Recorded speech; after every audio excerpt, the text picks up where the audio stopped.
Hello, I'm Roberto Baldwin, and welcome to the Stupid Podcast Ideas podcast, where we take our worst podcast schemes, talk about what they could have been, and then promptly send them to the trash heap of hubris.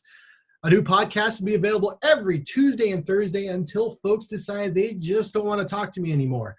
Today's episode is sponsored by Bill's Place on Clement in San Francisco. Now, they didn't actually give me any money or really know about this, but I really like Bill's Place on Clement in San Francisco. So go there and have a burger. Welcome to episode number 8 of the Stupid Podcast Ideas podcast. And my guest today is Stupid Thought Enthusiast Dave Dyson. How you doing, Dave? I'm great. Thanks, Roberto, for having me on. Thanks for coming on. People just keep lining up to talk to me. And I'm concerned about the sake, where America is as a country when people are like, you know what, I'm just going to be on that stupid podcast with Robbie. We're all looking for ways to connect socially.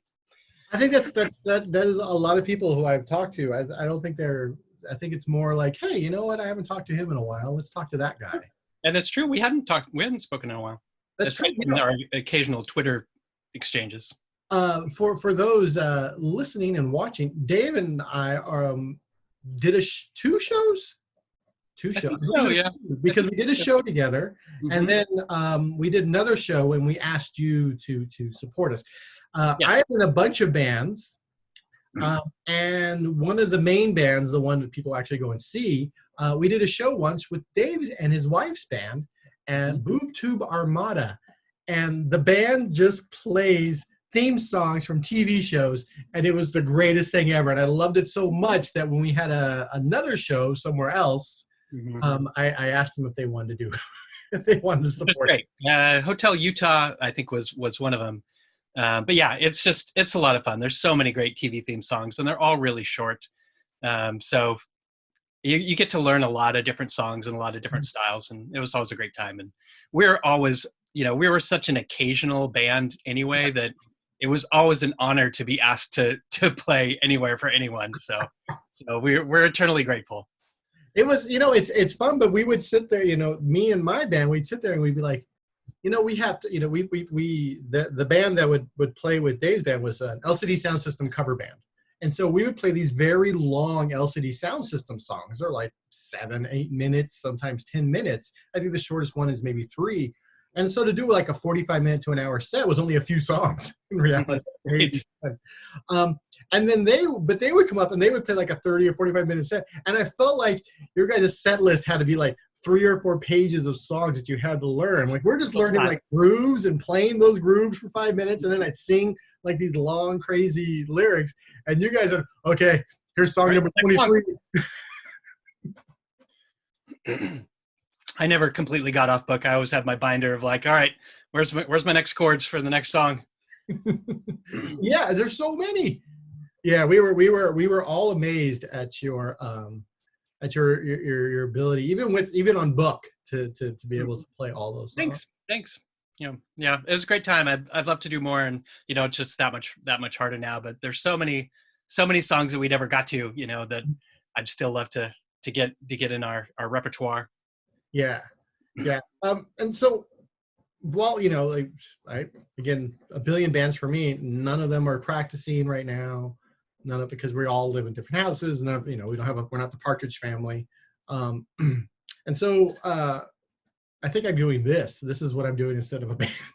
Yeah. No, you gotta have a creative outlet. Yeah. What are you doing right now? What have you been? How are you dealing with the stay-at-home orders? Well, from a work standpoint, I was already working remotely anyway, so that hasn't changed that much, except that I would go into the office once or twice a week, which was great, to kind of have that face-to-face connection. Now everything's online, but I'm super fortunate to be able to work full time, do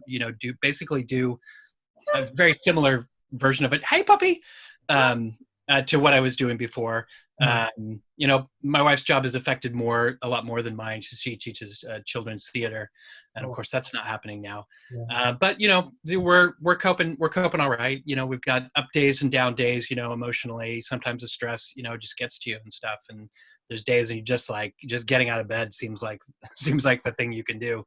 But you know, creatively, like I've been playing Dungeons and Dragons and other games online with friends, and that was happening before too. So it wasn't kind of a jarring change, but that's always a great creative outlet. I run a couple of the games. I'm the dungeon master, you know, and so I'm always like what's happening next week? What's happening in the next episode? So there's always a lot of creative planning for that. Yeah, and doing a little bit. I've pulled out the guitar and stuff like that, trying to be like, you know, maybe I should try working on technique, you know, which wasn't ever really a big thing for me. So, but you know, it's just working and keeping up the yard and all that kind of stuff. And the pets are happy to have us around. So.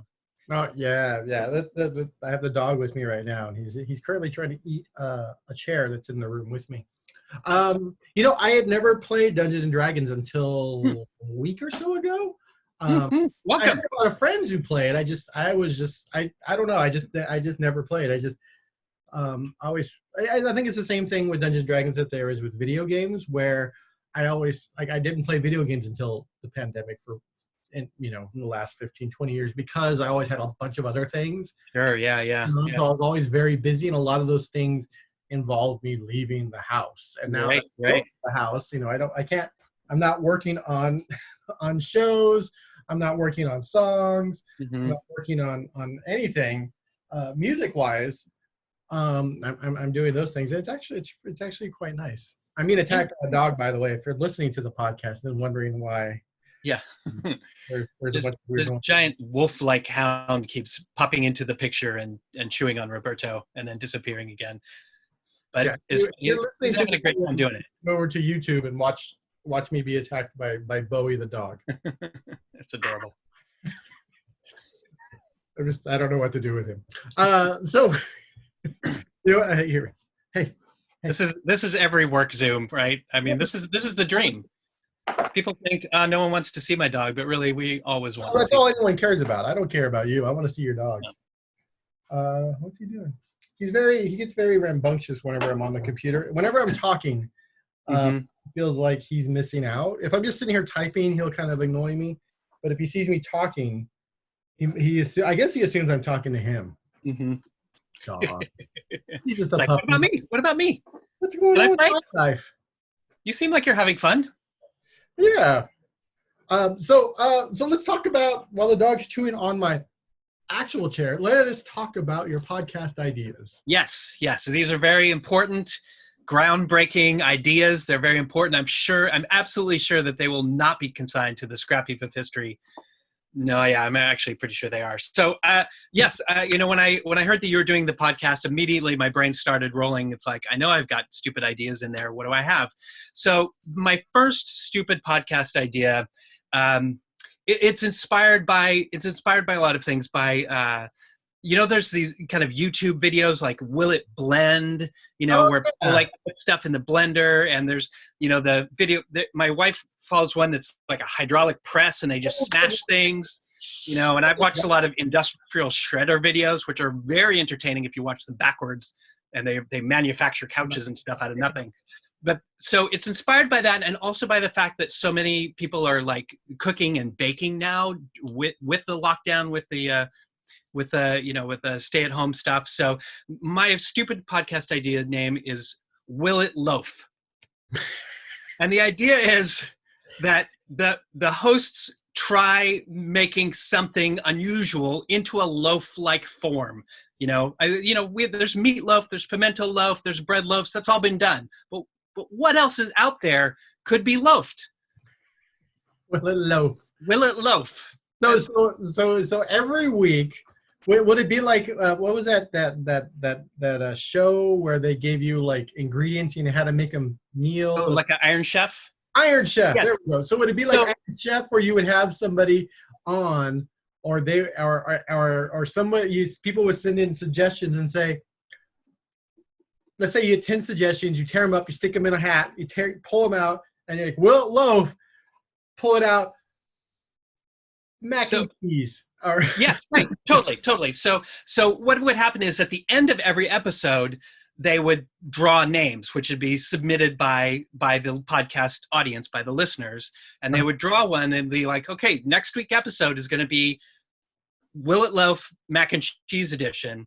And then during that week, they do experiments and they record themselves doing that. And so the episodes are kind of a compilation of, it's kind of a documentary sort of series where you get to see the process of, what they tried, because maybe they tried it one way and it didn't work, they burned it, and then they tried it again. Like, how much moisture do you need? Like, does mac and cheese loaf work with if you add in hot dog slices and frozen peas, and then they kind of come up and you listen to the process, and then there's like a stamp of approval or disapproval, like, will it loaf, yes or no? It's like Mythbusters, right? It's like, busted, this does not loaf. Loaf busted. So would you have like 2 or 3 people like on the show, like weekly? I feel like it's you know what? I feel like it's a couple. It might be a couple or a pair of roommates. Probably maybe they have a guest on. They're like, I mean, you can't really do that now, right? Now it would just be those two. But in an ideal world, when we're not in lockdown, they'd probably have they'd invite friends over to kind of help them out and help them brainstorm and try things out. Try the loaves. The taste test, right? Yeah, seen the loaves, because I mean, if it loaves, but then it tastes like trash. Yeah, right. Well, then that doesn't loaf. Yeah. I guess you'd have different judging criteria. Like, how does it look? How does it taste? Is it functional? Because in some cases you might actually be like, can I loaf my phone, right? Yeah. And does the phone still work after that? I feel like there has to be a slice test where you can slice test. Yeah, right. Because if it just breaks apart, then it's not really a loaf. You have to be able to slice it. That's an excellent thing. Then it's just a pile. I mean, a pile. Anyone can make a pile. Of course. Does it pile? Yes, always. So you would be the host. Every week you have 2 to 3 teams, and the prior week you would have, this is the loaf. This is the main ingredient, and then those 2 teams or individuals would shoot video of themselves making their loaf, and then they would come on and they would talk to you about their loaf. And to like, this is when we tried to do this. That. So that's a different angle than I'd considered, the sort of the almost competitive kind of aspect of it. Mm-hmm. Initially, I was thinking it's just like the hosts themselves doing it. But you could have a host, and then they could outsource to different teams. And if you have a good active listening audience, you could have like 20 people across the country trying to see if they could make a macaroni loaf successfully. They send in their audio, and then it's probably like a 2-week process, right? So, at the end of the episode, you announce what the key ingredient is, the thing that you're going to try to loaf. Over the next week, people are trying things out and sending them in, and then the week after that is during the time when the hosts are editing the video together, selecting any winners and things like that. It just sounds like a lot of work. It does sound like a lot of work, and most everything is going to be terrible. Yeah. Which I think keeps it in the stupid area, because aside from the fact that the results would be unusable and probably unedible in almost every case, it almost sounds like a pretty interesting idea. So I think you have to be careful to keep it on the stupid side. I will say that it sounds just like an incredible amount of work. Like this show, I think I've talked about this before. This show is like almost zero work. Which is great. I launch Zoom, right. I record it down, and then I don't edit anything. Mm-hmm. I drop it in iMovie. I cut the front off, and I cut the back off, and that's it. Then it takes me a grand total of like 10 minutes to edit a show. Most of that is waiting for iMovie. I'm using iMovie, people. iMovie. So yeah, that's podcast idea number 1. But it's not my only stupid idea. Number 2, what do you got? Number 2. All right. So number 2 is a truly stupid idea. I mean, it's just utterly, utterly stupid. And in fact, I'm not really capable of pronouncing the name of it. Basically, I give you the concept for it. Okay. The concept of is you record a podcast. It can be talking about anything really. The content doesn't matter. The key thing is that once you've recorded it, you reverse the audio so everything is backwards, and then that's what you put out on the internet. And so if people want to listen to it, they can either try to listen to it backwards. Which they're probably, I'm sure there are some savants out there, some people who are just got the right kind of brain wiring to be able to understand that. And maybe it's like the best podcast ever for them. But for everyone else, if they want to make any sense of it, they have to download it and then reverse it themselves and then play it normally, which is just stupid, because why would you do that? Especially when you don't know what the podcast is going to be about. No, right. We're going to talk about something. Good luck. So this is, I think they were doing it for a few years, and recently they've been doing it with My Bloody Valentine, which is a shoegazer guitar noise band from the 90s, which I'm a huge fan of. But what they did is they played one of their entire albums backwards, and they put it on YouTube. Or somebody just grabbed the album and put it backwards. Yeah. If you know anything about shoegazer music, it's very like wow. Yeah. So it kind of works. And then someone took every single song and layered them on top of each other, and you just played all the songs at the same time. And that's just like, it's just madness. And there's like a few seconds where we're like, oh my God, this is brilliant. But then the rest of the time it's just noise. Yeah, just noise. It's just noise. I feel like that it's very efficient. Where people would listen to it for about 3 minutes and be like, well, this was a thing. Right. It's very efficient music listening. You can get through an entire album in, probably 5 minutes, right? Yeah, 45 minutes. Who's got time for that? I mean, besides everyone right now, but right. Whoops. Yeah, I'm not really sure that there's a lot more to say about that one. I don't even know how to fix that. Yeah, no, it's completely unfixable. What do? You like reverse it again and then just play it normal, and then what do you have? It just you just have a conversation. This is bullshit. The podcast. All right. Back. Sorry, I had to actually kick the dog out of the room. He kept biting. No worries. There was a lot of good entertainment value, especially when you were doing the shoegazer thing. Your dog was very engaged. He's like, yeah, this is the best. All right. Yeah. Oh, you know what? What you could do is learn how to talk backwards, like in Twin. Yeah. Formica tabletop. So if any fans of Twin Peaks will understand what that reference is. Sure. Yeah. They had people in the other place learn how to talk backwards, and then they played it forward, so it sounded really weird, which seems again like way too much work. Right. So that's a lot. That's a lifetime worth of work to be able to. Like, no. No. Especially if you're doing, it's like it's one thing to learn to say a phrase backwards. I mean, that's doable. It takes some time, but to do an entire podcast worth and then a season of podcast work and multiple seasons, no. Count me out. No, that's a bad idea. It'll creep people out. It would. It's because it's going to be satanic. If you do it that much, you're going to summon a demon at some point. Why am I listening to Dave's satanic podcast again? Yeah. I already got 4 demons in my house. All right, so podcast number 3. Okay, podcast number 3 is called Count Pointer Count. So instead, okay. Counterpoint. This is Count Pointer Count. The host, I think, has to be named Count. But basically, they bring someone on. So that they at least have the title. Yes, okay. It's Count Pointer Count. Okay. But it's also Count Pointer Count because every episode they bring on a guest, and that guest counts. They count something. They can just count numbers. They can count things in the room. They can count by threes. They can count in binary. They can count down.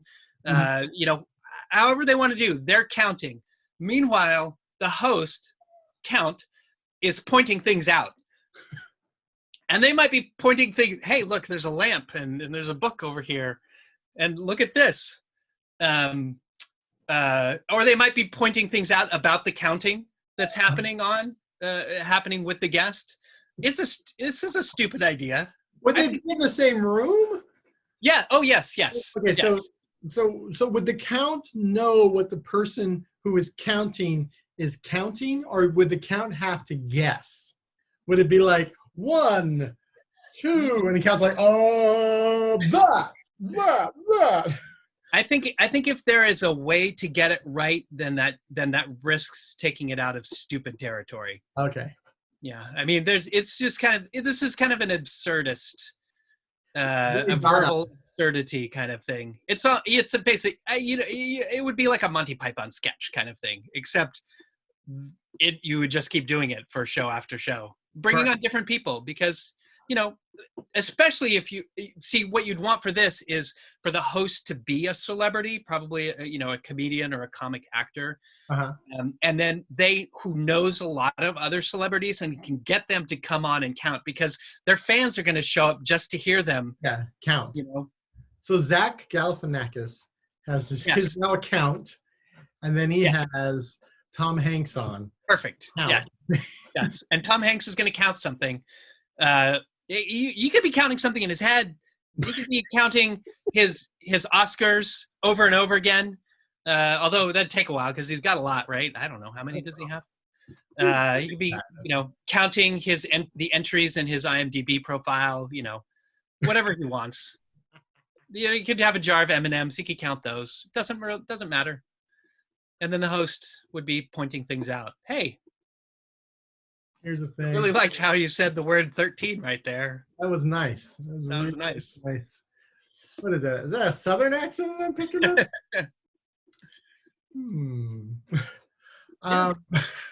Count? Pointer count. Pointer count. Here's a fun story along that lines. When I was in 6th grade, our teacher gave us those little composition notebooks, the black and white notebook, composition on the front. And the idea was every day after lunch, we'd have to write in these notebooks. Like we had a half hour to write something. Journaling, the kind of thing. Yeah, a little journal. Like you want us to start a little journal. And as a professional writer, as a kid, I didn't give a rat's ass about writing. I hated writing. I hated English. I hated everything about it. I did like writing stories, but one day I decided I was just going to put numbers in. So, 1, 2, 3.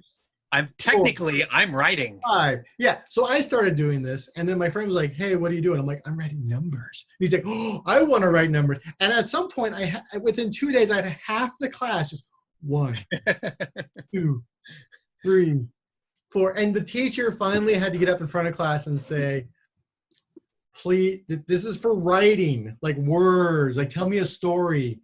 And I'm like, "But I'm counting to 1,000." That was like my big thing. And he allowed us to count to 1,000, but then we had to go back to writing our composition books. That's good classroom management there from your teacher. I love how kids will do so much work to get out of work when they're actually doing the same amount of work, but it's still worth it because the payoff is annoying your teacher. Yes. Or your parents. Yes. I was subverting the man. Right. That's right. He wasn't going to tell me what to do. You count truth to power. No one's going to tell me how to write, which is essentially now my entire career. Yeah, right. That's what people do. Your boss tells you how to write. That's not how. Okay. All right. Tomorrow I'm going to write an article. 1, 2, and I'll turn it in, and then I'll get fired. Just, at some point when you jump in a time machine and go back to that kid as you're writing, as he's getting to like 998, 999, it's like, you're going to be a professional writer someday. You gotta turn around and be like, no. Get out of here, old man. You're a drunk old man. Get out of my classroom. You know what? I have a fourth stupid. All right, here we go. Right. So you will notice behind me a large number of books that continues. I have many books. Have I read them all? Oh no. I've read a small number of them. I try, but I love books. But I'll never read all my books. So this podcast It's also stupid. It's called Books Unread. Uh-huh. And the host, you have a host, it could be me, and you invite people on and you talk about the books that you've been meaning to read. Man, and this book, I've heard so many great things about it. It's been on my list for so long. Maybe I started it, I bought it. The cover looked awesome. But like the truly stupid part is you could be using that time. The time that you're reading.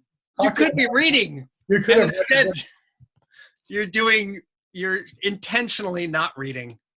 Do you read the synopsis in the back of the book? Maybe, but that almost, I think you could read the synopsis, but that no more. Unless you want to like flip open to a page and read like a sentence. No. And it sort of counts as reading. I think reading the synopsis is fine, because that's what you would read, and that's what make you buy the book. Yeah. Like you could talk about the cover, like the Sure, writer. yeah. I read a book once by this writer who is very prolific. Yeah. She's written 48 books. Honestly, you could probably get book publisher as sponsors, right? Oh yeah. Because they want to like, look at this book, it's so great. Oh, I haven't read it yet, but maybe you want to buy it, and you could not read it too. This is in the 80s when they started doing VHS rentals. The number one rented VHS tapes were ones with really cool designs on the front. Like you didn't really know you couldn't like go online and look up IMDb. Right. You couldn't find out if Face Puncher 12 was a good movie, but if it had a cool graphic on the front, you're like, well, I guess I'm watching Face Puncher. Yeah, it looks good. Yeah. So this is essentially like that, except with books. Right. Pretty much. And at least, the books get to be off the shelf for a few minutes, it airs them out a little bit. There's probably something healthy about that. Yeah. Unless they're covered in like mold or something, and then you terrible doing it, but so you'll get the probably not. That probably wouldn't happen. Book mold problems. Do you have any books that you've been meaning to read? I do. I have 2 books that I've been meaning to read, and I look at them on my bookshelf every day, and I see them, and I'm like, man, I should really read those books, because I read like 4 other books from that author, and yeah, I have a couple like film books. I was a film student.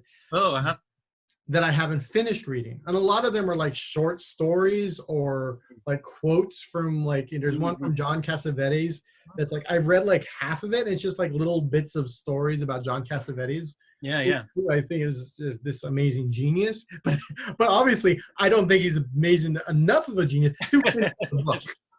I think I have the same thing I think I have a David Lynch one that's like that. I think it's like one of those quotable quotes type things. Maybe you just don't want it to end.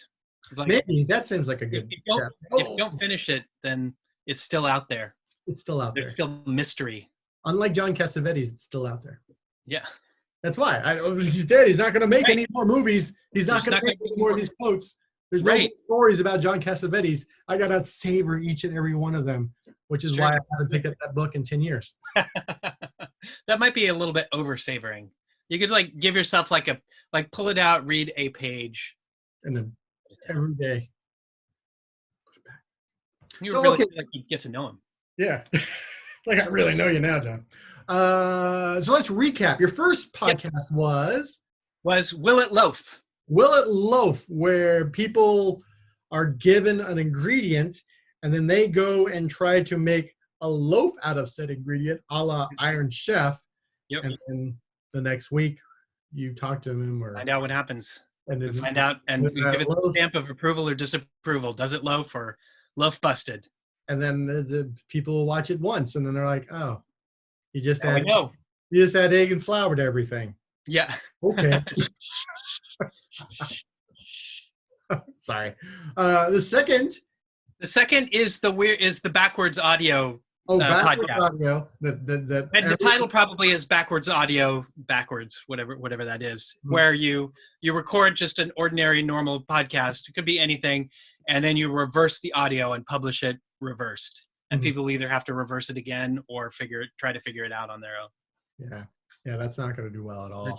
No. Zero listeners. There are zero. Yeah, I'm not sure who's So Who's the audience? wait, so he just had a conversation and then you just posted it backwards? Yep, that's the whole deal. Yep. What's the conversation about? Doesn't matter. Doesn't matter. I feel like that kind of does matter. No, it's backwards. It's backwards. Maybe is there like a clue? Is there a mystery to figure out? No.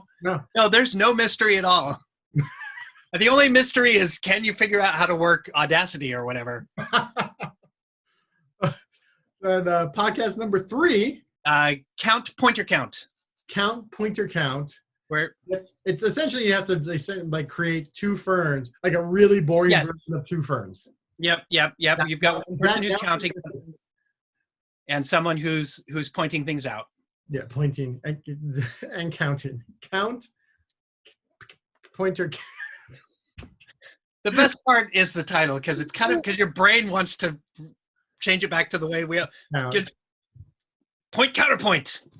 No. Where important things are debated, politics and so forth.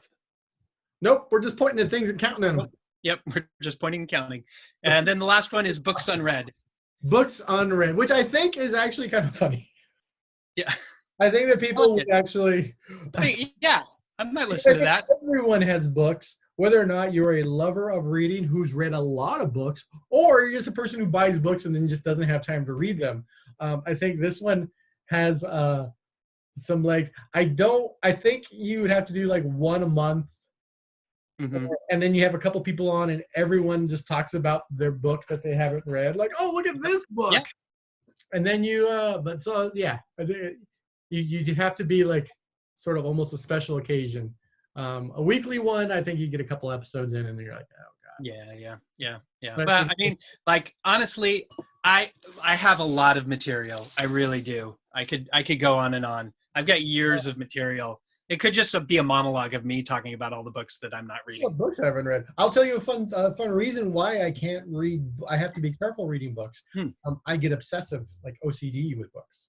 Oh. So if I start reading a book, I can't do anything. Book. Yeah. Which is bad for someone which is ironically bad for someone who's a writer. Yeah, right. Shouldn't you finish that article? I have to finish this page first. Yeah. No, I've only got 400 more pages. Only got 400. Let me just finish this one thing. Shouldn't you go to bed? It's 3 a.m. I just got to come. Let me just finish this chapter. Yeah, totally. Yeah, it's an issue. But yeah, those are all horrible. Thank you. Thanks. Mission accomplished. The books unread one might be something that you could pull off. I think that resonates with a huge audience of people who everyone has books that they have not read. Even people who are voracious readers have piles of books that they have not read because they go to the bookstore and they buy 5 more books and they read 4 and there's always that 5th one that's sitting there. Like, I'm going to read that book someday. And then they go out and buy 5 more books. And if they're listening to the podcast, they're probably also not reading. So exactly. All the time of listening and producing and everything about the podcast will keep you from reading the books that you purchased. It's a self-fulfilling prophecy. Well, Dave, thank you so much for being on the show today. I really appreciate it. Just want to remind everybody that we have a new show of the Stupid Podcast Idea podcast every Tuesday and Thursday until people just run out of bad ideas because people keep talking to me. So I don't know how long this thing is going to last. Maybe a week, maybe 2 or 3 more weeks. Who knows? Maybe when the quarantine's over, everyone will be like, you know what? I'm getting on with my life. I don't have time to talk to you. But for right now, these are captive guests. And I have them for the Stupid Podcast Ideas podcast. Thank you so much for listening. Bye-bye. Bye.